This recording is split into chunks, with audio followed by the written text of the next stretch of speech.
I was at rock bottom. I was broke and I was broken. I got fired from 5 different jobs. Yeah. And then I got pregnant with my son unexpectedly. And then at 8 months, my son's father went to prison.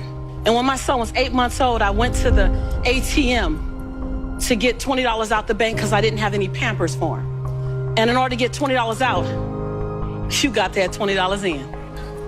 I had $11.42. And I still can't tell the story without getting emotional because it's my story. For 2 days, I had to wrap my son in a towel. But something happened, Steve, in those 2 days. My son laying on his back at 8 months, I have a towel over him, and I have my hand on his stomach saying, "Don't you worry, Jaylani. Mommy will never be this broke again." And I made a decision. I was bankrupt in every stinking thinking I had. I was bankrupt in trying to protect my pride. I was bankrupt in trying to be all that in a bag of chips and a bowl of grits falsified.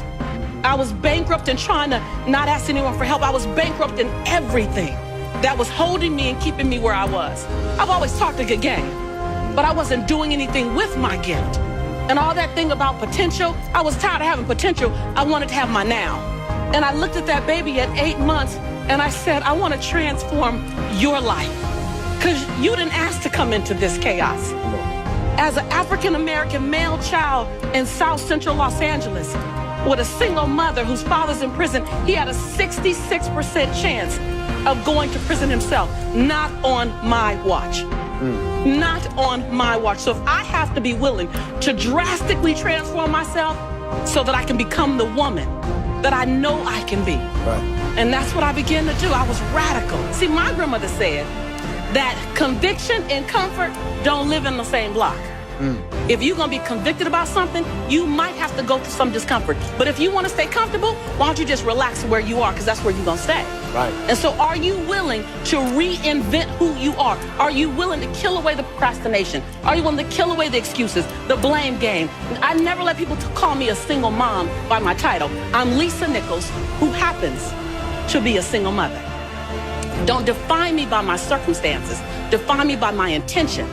At some point, I have to stop asking, can I be great? Can I be brilliant? Can I be okay and still be accepted?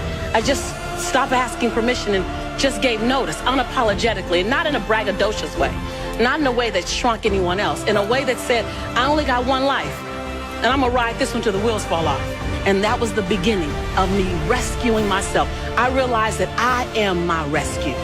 No one else is my rescue. I am my rescue.